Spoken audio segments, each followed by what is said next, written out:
शोलापुर नाम के गांव में गोविंद रहता था। वो डोसा बेचने का काम किया करता था। स्वभाव से गोविंद बहुत ही भोला था। इसी वजह से हमेशा अपनी दुकान को लेकर वो परेशान रहता था। गोविंद हमेशा तरह तरह के डोसे बनाया करता था ताकि उसकी ग्राहकी चल सके, लेकिन गांव के लोगों को सस्ता और टिकाऊ खाना खाने की आदत थी। लोग घर का दाल चावल ज्यादा पसंद करते थे। इसी वजह से गोविंद की दुकान चलती नहीं थी।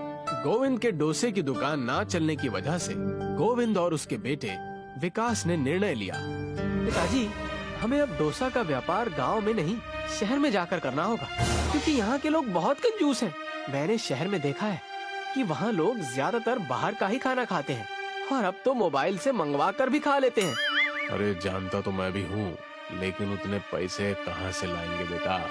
नई जगह, नया घर, व्यापार जमाना इतना आसान नहीं जितना तुम सोच रहे हो। जी पिताजी, आपकी बात सही है, लेकिन हमें कुछ और सोचना होगा। गोविंद और विकास दोनों बात कर ही रहे थे कि उनके घर मालती, जो उसी गांव में आइसक्रीम बेचा करती थी, वो आ गई। मालती और मालती की बेटी महिमा उसी गांव में रहते थे। महिमा शहर में बीए की पढ़ाई कर रही थी। क्या बातें हो रही है बाप बेटे में? सब चंगा तो है? अरे अरे आओ आओ मालती बहन आओ। कुछ नहीं, बस मैं विकास को व्यापार के बारे में थोड़ा सा सावधान कर रहा था। आप तो हमेशा ही व्यापार, काम और पैसा, वो सब छोड़िए। ये देखिए मैं आपके लिए क्या लेकर आई हूँ। मैं आपके लिए घर पर बनाई हुई रबड़ी आइसक्रीम लेकर आई हूँ। अरे वाह मालती काकी, मेरी फेवरेट आइसक्रीम। कम से कम आपका व्यापार तो अच्छा चल रहा है, नहीं? किसने ये अफवाह गांव में फैला दी? हमारा तो हमें लागत भी नहीं आता, हमेशा घाटा हो रहा है। गांव वाले बहुत कंजूस हैं। गोविंद और मालती दोनों ही व्यापार ना चलने से खूब परेशान थे। तब विकास ने मौके का फायदा उठाते हुए कहा, मेरे और पिताजी के पास एक तरकीब है। हम सोच रहे हैं कि शहर जाकर एक नई शुरुआत करें और हम इंतजार कर ही रहे हैं। ओहो हो, तुम दोनों बाप बेटे ने पहले से ही तय कर लिया है, तो देर किस बात की? हम इस चीज का जल्दी से शुरुआत करते हैं। गोविंद और विकास जैसे तैसे सारे पैसों का बंदोबस्त करके जा ही रहे थे कि मालती की बेटी महिमा ने मालती को गोविंद और विकास के खिलाफ भड़का दिया। माँ, मैंने सुना है कि आप विकास और उनके पिताजी के साथ शहर जाने वाली है। उनका व्यापार तो पहले से ही ठप था। हमारा थोड़ा बहुत जो पहले से चल रहा था वो भी आप खतरे में डाल रही हैं। तो तुम क्या चाहती हो? हम यहाँ रह के कुछ ना करें? मैं अच्छी पढ़ी लिखी लड़की हूँ और मैं आपको काम करते हुए नहीं देखना चाहती। इसलिए ये सारा आइसक्रीम का सामान और ये ठेला हम विकास और गोविंद काका को बेच देंगे और आप मेरे साथ रहना शहर चलकर। तुम्हारी बातें बिल्कुल ठीक है। मैं और तुम जाकर ऐसा ही करेंगे। वैसे भी यहाँ कुछ नहीं रखा है।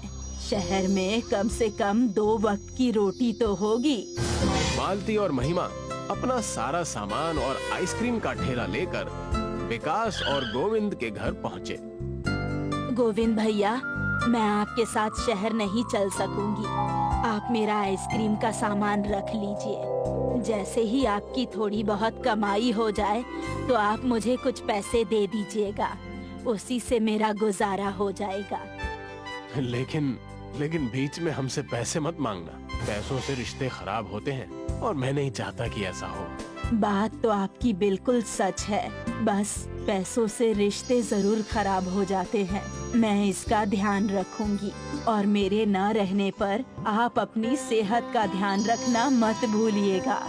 इतना कहकर मालती वहाँ से चली जाती है। गोविंद को पैसों की समस्या पहले से ही थी, अब एक और आ गई, आइसक्रीम की। पिताजी, मेरे पास एक आइडिया है। वैसे भी आप कई तरीके के डोसे बनाकर बेचते हैं। एक काम कीजिए, आइसक्रीम डोसा बनाकर बेचिए। इससे दोनों ही व्यापार एक होकर चलने लगेंगे। विकास की बातें सुनकर उसके पिताजी ने वैसा ही किया।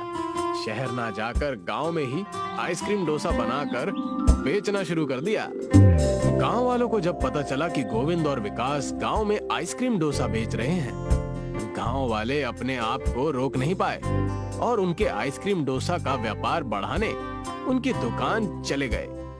पहले ही दिन दोनों बाप बेटे ने महीने भर की कमाई कर ली। जैसे जैसे आइसक्रीम डोसे के बारे में पता चलता, वो खुद तो खाते ही लेकिन अपने परिवार को भी वहाँ लेकर जाते।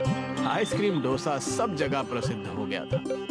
अरे भैया एक आइसक्रीम डोसा दीजिए पूरी फैमिली के लिए। जी भाई साहब। विकास बेटा, जाकर बाजार से थोड़ा सा दूध लेके आना, क्योंकि दूध खत्म हो गया बेटा। गोविंद और विकास के आइसक्रीम डोसा चलने की खबर महिमा और मालती को पता चल गई और महिमा ने आग में घी डालने का काम किया। सुना माँ, हमारे आइसक्रीम से ही उनका इतना अच्छा व्यापार हो गया है और उन्होंने हमारे पैसे अब तक नहीं वापस किए और हम यहाँ पर एक एक टाइम का खाना तौल के खा रहे हैं और वो बाप बेटे गांव में होकर भी मजे से हैं। भूल गए होंगे बेचारे। जाने दो, कुछ रुपयों के लिए किसी से झगड़ा थोड़ी ना करना है। कोई बेचारे नहीं, बेमतलब कहिए। जब पैसे चाहिए होते हैं तब इंसान अलग होता है और जब देने का समय आता है तब बिल्कुल अलग। मैंने आपकी वजह से अब तक अपना मुंह बंद कर रखा है, मगर अब नहीं। मैं अब भी जा रही हूँ उनके पास और सारे पैसे अभी के अभी लेकर आऊंगी। महिमा मालती की बात फिर भी नहीं सुनती और गोविंद और विकास के पास चली जाती है अपने महीनों पुराने आइसक्रीम के पैसे लेने। महिमा को कई दिनों बाद देखकर विकास और गोविंद अपने घर में खुश हो गए, लेकिन महिमा तो अपने पैसे ही लेने गई थी। काका, मुझे मेरे आइसक्रीम के पैसे दे दीजिए बस। मैं नहीं चाहती कि आपके और हमारे परिवार के बीच में पैसों की वजह से झगड़ा हो जाए। लेकिन तुम इतने गुस्से में क्यों हो? विकास बेटा, इनके पैसे देकर इन्हें यहाँ से रफा दफा कर दो। ये क्या है? मैं यहाँ सिर्फ आइसक्रीम के पैसे नहीं बल्कि आइसक्रीम डोसा के व्यापार में हिस्सा मांगने आई हूँ। आखिरकार हमने तय किया था कि सब साथ में व्यापार करेंगे और अब आप हमें हमारा हिस्सा देने से मना नहीं कर सकते। महिमा की बातें सुनकर गोविंद और विकास दोनों दंग रह गए और वो समझ ही नहीं पाए कि ये इशारा किसकी तरफ है।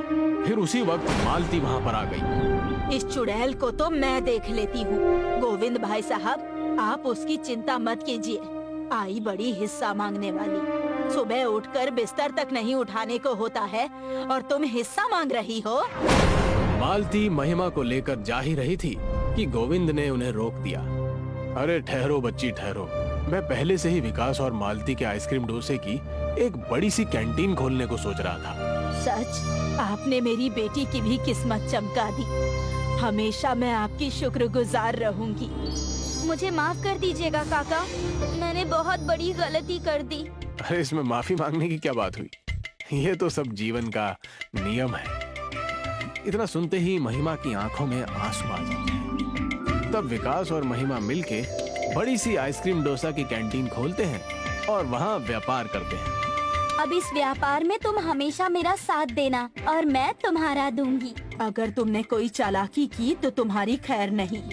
और उसके बाद सभी मिलकर खिलखिलाकर हंसने लगते हैं और महिमा और विकास का व्यापार बहुत अच्छा चलने लगता है।